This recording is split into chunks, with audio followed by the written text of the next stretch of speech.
Hello and welcome back to the Spirit of Creating. And this week's episode is titled What's Love Got to Do with It?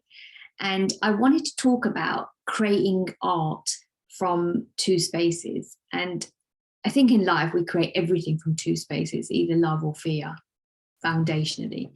And we create art from the same spaces.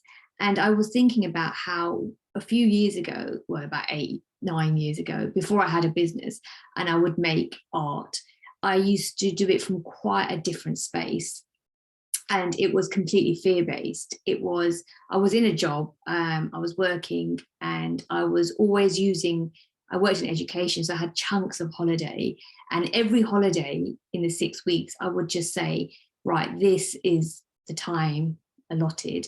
We are going to make a breakthrough somewhere in this art field and then leave our job. And I would tell myself that every summer holiday. And the expectation was intense, and so was the pressure, and it was overwhelming. I wouldn't take a holiday, so that 6 weeks was never as a break. It was just intensely working, and the expectation on the art was incredible. And so I would make loads of art, but it wasn't looking great. It was tight, it was fear-based, it had so much expectation on it. It was incredible, and it never really achieved anything for me apart from cultivating a fear and this adrenaline to create.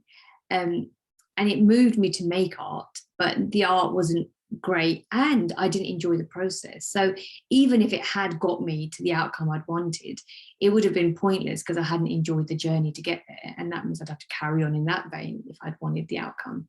So that was a whole other space from which I created. And I remember it because it was so distinctly different from how I create now. And when I first then began illustrating Rain, it was in a different space and a different essence. And it was to enjoy it. I enjoyed the process. I was creating art that I enjoyed making. And there was a flow to it and a different feel to it. And the truth is, for the first couple of years, the outcomes were exactly the same. There was no actual outward income from it or outcome. There was just this practice. And one I enjoyed and one I didn't. And one whose art then was created was quite pleasing, and the other art wasn't pleasing. It was just very tight and agitated kind of art, really. And so I thought it's really important to know where we're coming from when we're creating, because it can be like an underlying silent voice that you don't even know is there when you're creating from expectation or a real pressure to make something work for you, and creating from a space of complete freedom and just allowing the creativity to flow. And they're two very distinct feelings and different states. And I think the process feels completely different, and then the outcome is completely different. And when I think about the time spent, I was in that job for 7 years. And that means 7 summer holidays were spent with that thought in mind, creating art in that way. And the business I've run now full time has been for 7.5, almost 8 years. And it's been using time and creating in a completely different way. And the outcome has been completely different. So, those 7 years of creating under duress didn't ever get me the outcome I was after, which was to leave the job. Another reason came along that made me leave the job. It wasn't actually that the art practice bloomed in 6 weeks and I was able to cultivate enough money and income from the art to then leave. That didn't ever happen. What I did was give myself a really hard time in those periods, and didn't get any outcome I was after.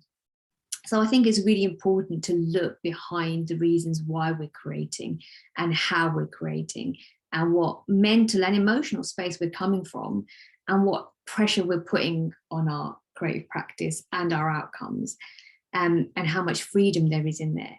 Because I think we can see in the outcomes what's behind the work. And if there's a flow and there's a freedom in it, I think visually we can see it. And when there's a tightness and an agitation behind it, we can see it. And I'm not really talking about an emotional agitation in terms of like the screen or paintings that show emotions that are distressing.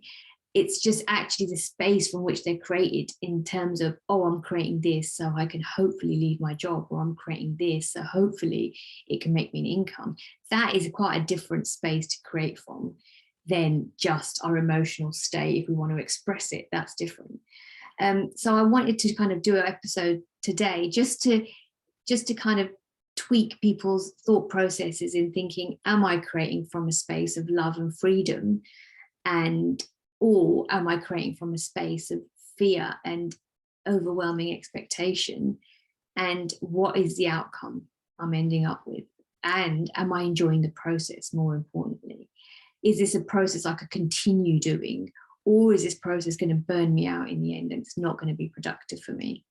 So it's kind of an interesting take on the space we're in when we create and the thoughts we have about why we're creating.